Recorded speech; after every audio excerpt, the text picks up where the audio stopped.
If Donald Trump hit a child on video, I still believe that there's a large portion of his supporters that would still support him. Conservatives like to pretend like they've got a monopoly on debate or confrontation, when in reality, they're just as insulated as the left is. All right, welcome back. It is Pushing the Limits on a Tuesday. Thank you so much for joining us. Programming note, Parker will be joining us on the show tomorrow and taking some calls. That'll be fun. We're supposed to have Anthony Scaramucci, who's going to be joining us later on this week, David Pakman, so a lot of big names. And we have certainly a lot more to talk about and a lot more to get to. So, I get a lot of prominent people joining me on this program, a lot of people with huge followings, and I always appreciate it when they take the time to join me. So we had the Un-F America Tour's founder, Z, who came in studio last week, and I'm teaming up with them. I'm going to go do an event in Phoenix. And the guy joining me right now is somebody that I really enjoy. I've been watching him on social media for years now. Does a great job. Millions of followers on all these social media platforms, and it is certainly a pleasure to have him joining us now. Destiny joining us right now on the show. Destiny, it's good to see you. Good to have you on. How are you, sir? Hey, I'm doing really good. Thanks for having me on to chat. I appreciate it. I love your appearances on Pierce. I do Pierce once in a while as well, and they do the same thing to you that they do to me, and it's called right-wing hypocrisy, and I think you do such a good job in pointing that out. There's so much to get to here. Let's start with the Epstein stuff. We've been hearing from MAGA Republicans for years talking about we need to release the Epstein files. All these Democrat liberals in Hollywood are on this list. And now all of a sudden there's this huge cover up, and you have some of the biggest Trump supporters that are actually criticizing Donald Trump. Some aren't, but some are. What do you make of this story? I feel like people need to harp on the fact that for so long, Republicans have told us that there's this deep state that's concealing all of these horrible things from us. They're trying to do it with the Obama stuff now. They're trying to do it with the Epstein stuff now. They've been telling us this over and over again. But the problem is now that they are the deep state, and now that they're supposed to come up with evidence for stuff, they're completely empty-handed. And I think people are rightfully calling them out on it. I think they should be excoriated over this issue.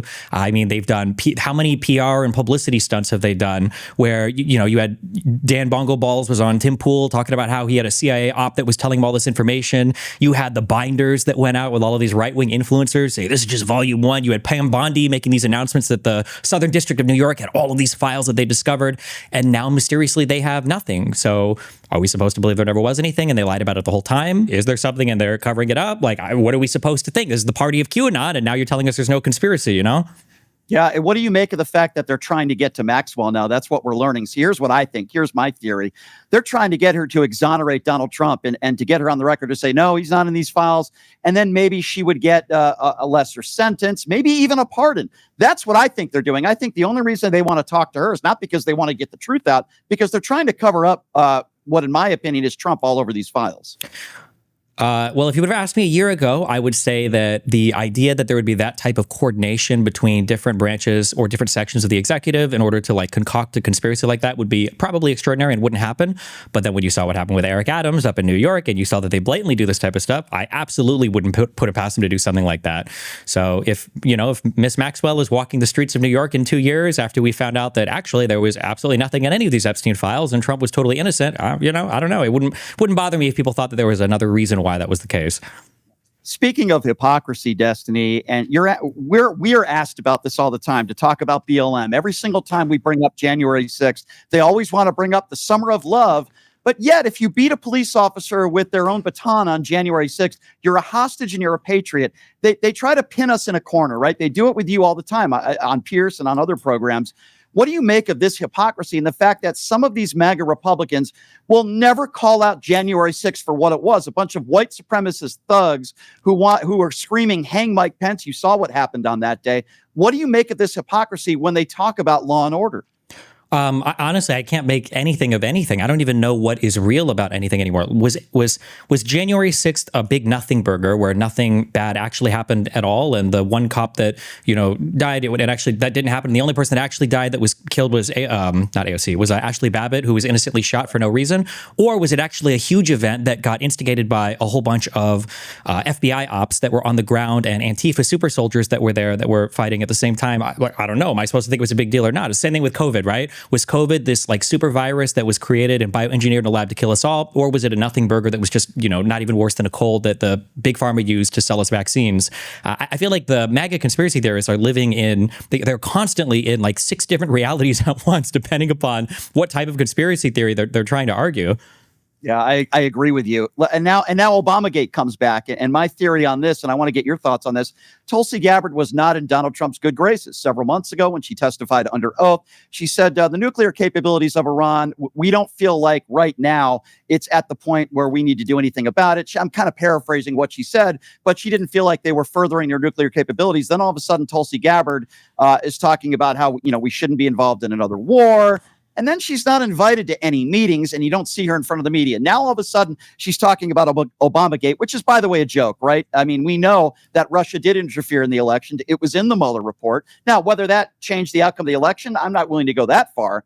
But this is all nonsense. And then now you have the president of the United States saying Obama should be thrown in jail. I mean, Destiny, this is unprecedented territory that we are in. And it's highly unconstitutional because I remember hearing from this wonderful Supreme Court that the president could commit no crime. So even if Obama had done anything illegal, I mean, we shouldn't care about it, right? Because apparently the president of the United States is above all of that. Again, like we're living in like 6 different realities at the same time. What I really want to know about Tulsi Gabbard is how did our director of national intelligence miss the fact that we were being actively invaded by Venezuela? Because remember, the whole point of the invocation of the Alien Enemies Act was that there was some kind of invasion happening in the United States. And that's why he invoked that in order to deport Venezuelans to concentration camps in El Salvador. So yeah, I mean, like Tulsi Gabbard, I just retweeted this recently, was on Joe Rogan a few years ago talking about how Russia interfered in our election, and everybody knows that they did, but they're trying to straddle this weird line of saying, well, we know that they didn't switch votes on machines, which we do know that they didn't do that because everybody told us that even in 2016 or 2017, there were clips on C-SPAN of people in front of Congress saying, yeah, they didn't flip votes, but now they're trying to act like that's some huge revelation or concession that the Obama administration was trying to hide from us. And again, it's like, if they were going to lie about this and do the whole Russiagate and all of that, why are they trying to do this after Donald Trump's already won the election? Shouldn't they have been pushing this prior to the election in order to try to sabotage it?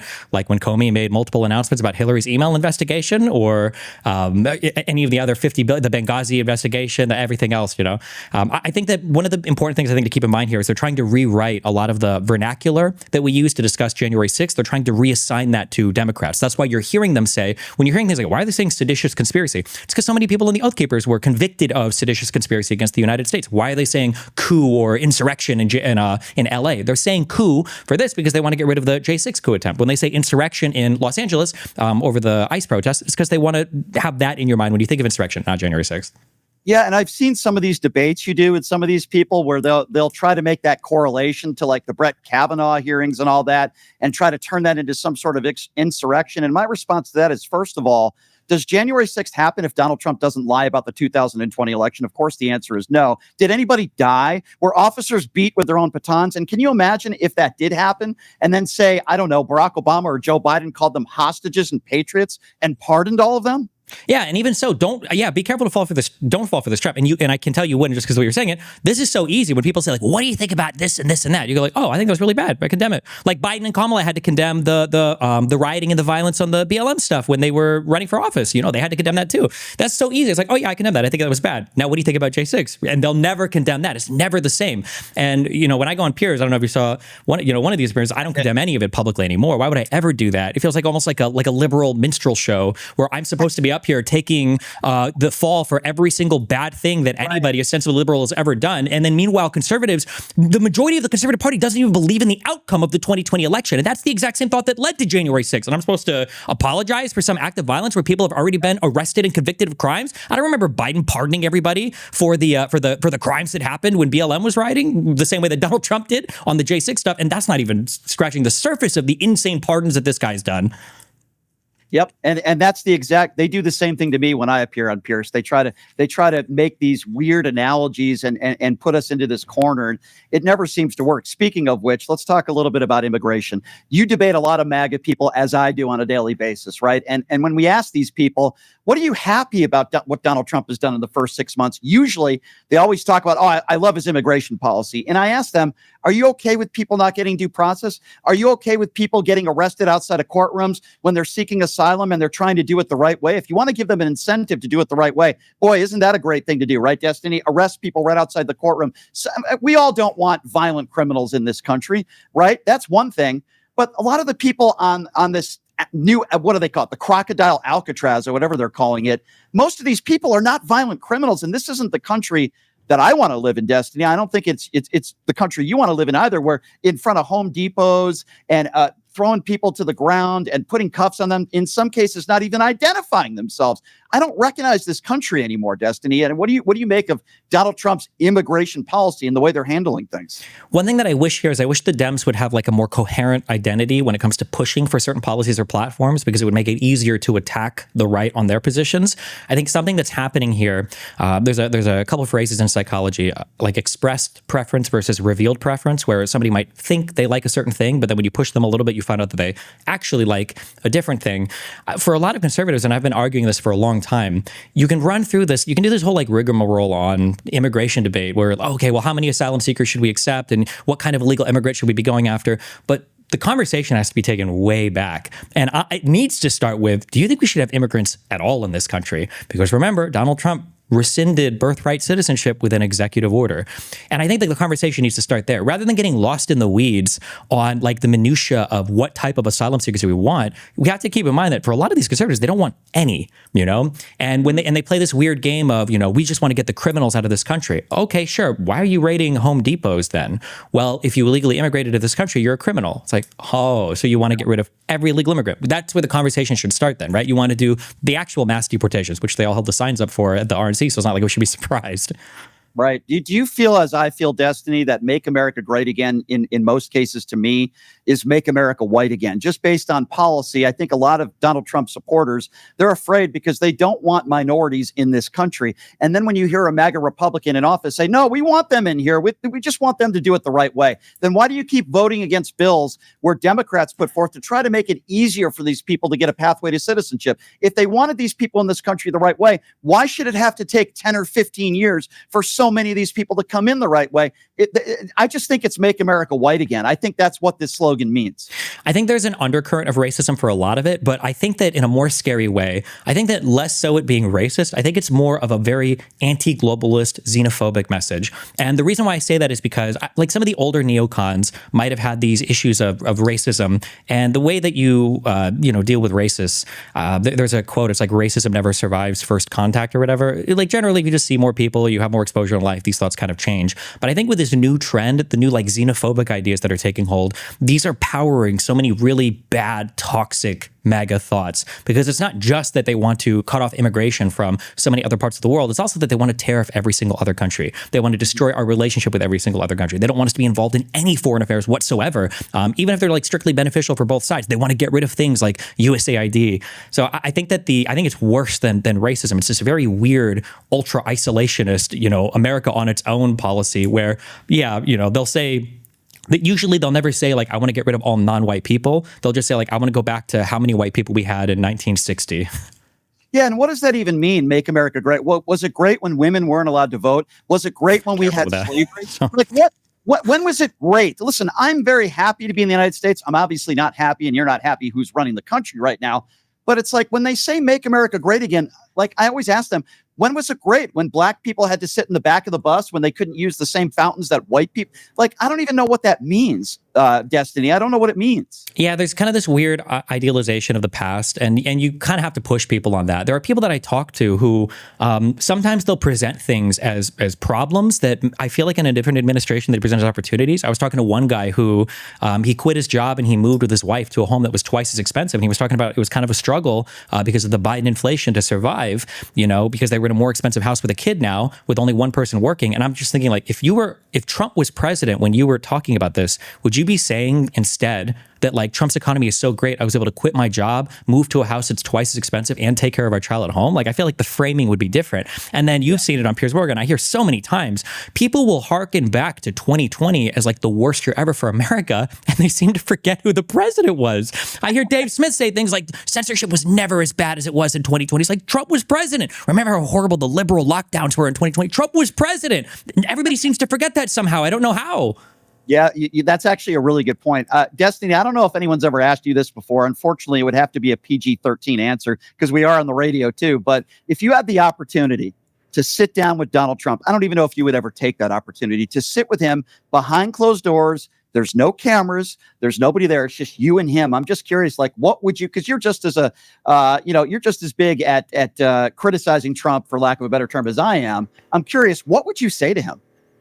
What would I would be torn between trying to ask questions to understand like what is it that actually drives you versus just like asking him things like how many continents are there on the planet, what are the three branches of government, and what do you think they do. But yeah, Trump is deeply uninteresting to me in the way that he conducts himself. Like it truly is. If you spend any time on YouTube or in the streamer world, like I just analyze this president as an influencer now because he basically conducts himself as such, right? Like as a streamer, what are you trying to do? You want to stay relevant all the time, so you have to produce content constantly. That's why he's truthing and tweeting constantly. You're starting fights with everybody for drama to stay relevant. Like this is what Trump does. He conducts himself like a YouTuber does, basically. If there was one person on the right that you haven't debated or that has declined and does not want any piece of you, because obviously you're an extremely smart guy and you're very good with debating really anybody, because I've seen a lot of your videos. Who is that one person that you would just want to sit down with face to face and have a debate with?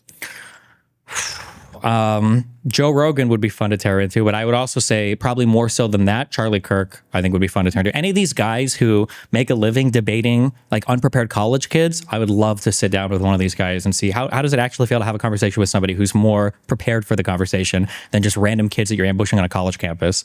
Yeah, Ben Shapiro is another perfect example, right? Rarely does he ever do long form debates with people anymore, but a bunch of 18 and 19-year-old liberals. I want to ask you about this Un-F America tour. I interviewed Z last week. She's great. And now I'm going to be a part of that organization as well. So hopefully we'll be able to meet in Phoenix in December. Talk to me about this organization that you're obviously the big name you're a part of. And what you guys are obviously trying to accomplish, it is to get to some of these people that are Charlie Kirk fans, that are young, that maybe don't follow politics and don't follow policy and just believe all the BS that Charlie Kirk and many of the people in Turning Point spew. Yeah, I think a weird issue that's happened on college campuses is they've been kind of, these spaces have been largely cultivated by very far left people and then now by MAGA people. And I constantly, try to stress this to my audience, which is fair to some extent. Like people talk about how radical college kids are, and I constantly say they should be radical. You're a college kid, okay? I was a Ron Paul supporter when I was in college, or I read Ayn Rand and I was a hardcore libertarian, and everybody in college is crazy politically. You should be. You're a child. But the right has obviously seen a huge opportunity here in cultivating an audience. If you look at Charlie Kirk and Turning Point USA, and the far left has seen like a huge opportunity here to cultivate an audience. So I think it's cool that you have an organization that's representing kind of like a more moderate left position that's also trying to take after this and to force some type of argument or confrontation here to show that for some reason conservatives like to pretend like they've got a monopoly on debate or confrontation, when in reality they're just as insulated as the left is. Their confrontations are incredibly controlled, and they're in very sterilized environments where, Charlie Kirk has the microphone and it's a kid coming up in the audience, but they shouldn't be allowed to get away with presenting themselves as these people that are open to confrontation and, critical thought, if they're not willing to tolerate people showing up and, kind of debating them on it, which is, I think, largely what the Un-F America tour is trying to do. Yeah, absolutely. And I'm glad now that I am going to be a part of it. It's going to be a lot of fun. A couple more quick questions for you, then we'll let you go. And we appreciate your time, Destiny. Did you think that it would be this bad 6 months into Donald Trump's administration? I got to be honest with you. I thought it'd be really bad. I didn't think it would be this bad. When you look at what's going on in this country with the tariffs, when you look at what's going on, I'm going to end the war in 24 hours. We know that the war in Ukraine is worse now than it was on day one, getting us into a war with Iran. We can get into the whole Israel discussion, but when you look at where the economy's at right now, when you look at we're probably headed towards a recession, did you think, Destiny, that would be in the position that we're now, where it would be as bad as it is if Donald Trump won, which sadly he did? So I think the difficulty with analyzing Donald Trump is people like to compare him to Hitler a lot, or to other like authoritarians or dictators. And the difficulty with Donald Trump is that Donald Trump did not do some very clever coalition government finagling, holding together a bunch of parties, say like Netanyahu does, or, tricky laws like, the Enabling Act in the Reichstag or whatever, like Hitler did. Donald Trump, unfortunately, has the support of half of America. And when I look at what Donald Trump has done in 6 months, the surprising part isn't so much that he's done as much as he's done, because we knew that in his first term, Donald Trump did not know how the government worked. He truly didn't. He had no clue. He thought he could just like issue a decree and all of his little minions would follow it. And this time around, he knew that he needed sycophants. You could see that with Vance early on when he picked Vance, and Vance was saying things like, yeah, on January 6th, I would have voted, or on the 20th, I would have voted, or no, on the 6th, I would have voted to overturn the election like he wanted Pence to do. So it's the fact that it's not so much the fact that Trump has done an insane amount of stuff in 6 months, which I agree, even I didn't think it would be this much. It's that he still kind of has support while doing it. Because I think Trump will only go where the popular support is or where he feels it is.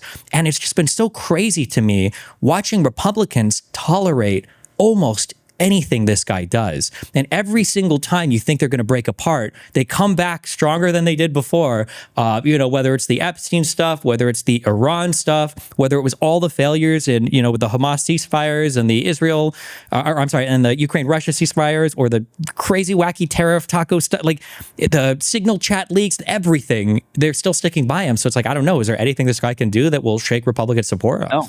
I have said this on and off the air, Destiny. If Donald Trump molested a child on video, I still believe that there's a large portion of his supporters that would still support him.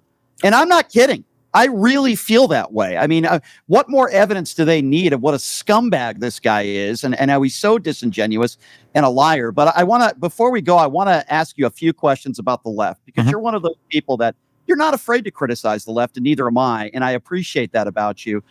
Two-part question. Number one. What is your biggest criticism right now in 2025 as we speak right now about Democrats? And number two, who would be, I know we got a while before 2028 and the elections there, but who are some names that you think should be running for president in 2028? So criticisms, and then who are some of the rising stars for you that you would support? I don't think we need to be quite as sycophantic as the Republicans, but the Republican media apparatus is unstoppable. And it is a very intentional construct, and we need to have a better understanding of how it works. People are trying to analyze this by proxy things, and they don't realize what they're doing. They say things like, oh, the Republicans are good at flooding the zone, or they're good at propaganda, or whatever. The thing is, the Republicans are good at what they do because every single person on that team is repeating the same message. If I look at what Charlie Kirk is saying, I know that's what Donald Trump is going to be saying. I know that's what Mike Johnson is going to be saying. I know that's what Hegseth and every single cabinet member is going to be saying. Like, they're all on message. The alternative media, the Russian bots, everything is going to be on message. And for the Democratic Party, it feels like we are so eager to trip over ourselves, criticizing ourselves. And it's like, for what purpose? Like, I think there's a time and a place for criticism. I don't know. Do you have any kids or whatever? Not that I know of. Not that you know of. So if you're like the CEO, if your parents or whatever, if you're a politician to some extent, like, it's good to have critical conversations behind closed doors. But when you're out publicly, you present a unified front, and you stand by, your party, you stand by your fellow members, you stand by, mom and dad, depending on the parents. This is important to represent a unified front, because it gives the people that follow you the feeling that there is a plan and that something is going on and that there's somebody there to kind of like stand for you and fight for you. So I think that the Democrats need to do a better job at figuring out, like, what is our message, and then what are we going to be on? And we have to find a way on the left to include people that disagree with us, right? Like, on the right, I've said this, like, a Republican can walk into a room and see 10 people, and he's like, I bet I can find one thing to get every person in this room to vote for Trump on. I know I could do that. And a person on the left will walk into a room with like 10 Democrats and be like, I bet I can find one thing to make every single one of these guys not vote for Kamala or Biden. And it's like, we have to stop. Like, solidarity isn't supposed to mean uniformity of belief. It's supposed to mean that even when we have different beliefs, there are some things that we stand together on. And I hope the Democratic Party can figure that out more. As for 2028 candidates, at this point, honest to God, like, I would support Mamdani just to see Republicans lose their minds, because I think it would be really funny to have somebody that would just absolutely trigger the hell out of all these people. If not him, then somebody that could be like a RoboCop, who would spend the first 2 years of their administration jailing every single one of these unbelievably corrupt Republican lawmakers and everybody that was involved in any of the crazy stuff going on at the DOJ. And more seriously, I actually really like AOC now, even though she's probably to the left of me on some things. I like that Pete Buttigieg is like willing to go on a lot of adversarial platforms and stand on business, but I love Gavin Newsom recently. I felt like he was kind of like weaker like a year or two ago, and I've loved him for the past few months. If I were to move to New York City or LA right now, I think I would go to LA just because of how awesome I feel like Newsom has been. I super appreciate his contribution to the landscape. So I agree with you. I don't like some of the podcasts he did with Steve Bannon and Charlie Kirk, because I thought he was too easy on them. But I agree with you, especially the last couple months. I like what he's doing. I love Pete Buttigieg. I'm with you. I think he'd be a great president. I don't think this country enough people would vote for him because he's gay. And I hate to say that, but and I feel the same way about AOC. I think she'd be a good Is president she gay also. too? I'm sorry. Well, I don't think she's gay, but she's definitely a woman, right? And listen, some people are not willing to admit this. This is just my opinion. I think one of the reasons why Kamala lost, one of the reasons why Hillary lost, not the only reason, maybe even not the main reason, is because they're women. Do you disagree with that? I think it probably plays in a little bit, but I don't know how big of a deal it is. I think it probably depends more based on how big of a deal you make it. But I think there are other things that are more important now. I don't want to say we're like in a post-racial or post-gender society or whatever. I don't know what you're saying. But like, for instance, like Hillary had like 3 million more votes than Donald Trump. And this is a woman with a lot of skeletons in her closet, you know? And AOC is a really popular politician right now. Marjorie Taylor Greene is an incredibly popular. I think she raises more money on the right than I think anybody else. So I think there's room for it. Like, we have to be careful not to shoot ourselves in the foot saying like we have to have like a white middle-aged guy that has to be our mascot. If there truly is a really popular, you know, woman otherwise. But yeah, I don't know. We'll see, I guess, in a few years' time where we're at on all that. Fair enough. Last question. I look at where your career is now, and you're one of the most popular left-leaning podcasters on the planet. Did you ever think that you would get, like, if somebody told you 20 years ago, Destiny, that you would be where you are now and one of the most recognizable, you know, people on the left with one of the most popular podcasters and so on and so forth, would you have believed it? And do you ever have to take a step or two back and say, wow, this is pretty cool with the platform that you have and the following that you have? Yeah, I mean, there was kind of a joke they told us in school that you're going to be learning today, or you're training today for jobs that don't even exist. You know, and 20 years ago, YouTube didn't really exist at all, or if it did, it was in a very, very, very small form. We were going on oh God, what was it called? Daily Motion? I don't even remember. Like E-Bombs World, like stuff like this to watch videos. The MySpace days, yeah. yeah. And I mean, prior to that, or torrenting, you know, whole shows, Red vs. Blue and Pure Ownage and stuff. No, I mean, like it's been a blessing. It's been really cool, obviously, the opportunity to meet and see so many people and to fight with so many people and to get into trouble I never thought I could get into and have opportunities I never thought I could have. So yeah, it's been a wild ride the whole time. Well, Destiny, I love what you do. I appreciate you taking the time to join us. The Un-F America Tour, I'm so glad to be a part of it now with you and so many other great people. Love to have you on the show again down the road, my friend. Love what you do. And we got to get on the same panel one of these days on Pierce, because I know you and I would destroy it. I got to figure that out one of these days. We got to get on that panel together. But I really appreciate what you do, my friend. Keep up the great work, and love to have you on again soon. And I appreciate it. Thank you so much. Thanks for having me. I look forward to seeing you in Phoenix. All right. That'll be great. Thank you so much. And it's been a pleasure having him. Destiny, everybody. One of the biggest platforms on the left. There's absolute. Wow. I think there's like a radio show that goes out for that. I don't know. But tickets are now on sale for the Houston leg of my anti-Trump Pangburn debate mayhem annihilation tour. If you've been at some of these events, get some airplane tickets, fly to Houston and come join me there. Or if you are on the West Coast or want to fly to the West Coast to hang out, I'll be touring there as well. Check out below. There is a link to buy tickets. The next tour date is August 2nd in Houston. And then there's a whole bunch afterwards all along the West Coast. Make sure you check out the link below. Don't miss it. Be there. Buy merch. Maybe I'll even have some extra knives for you to buy. I misspoke. At that.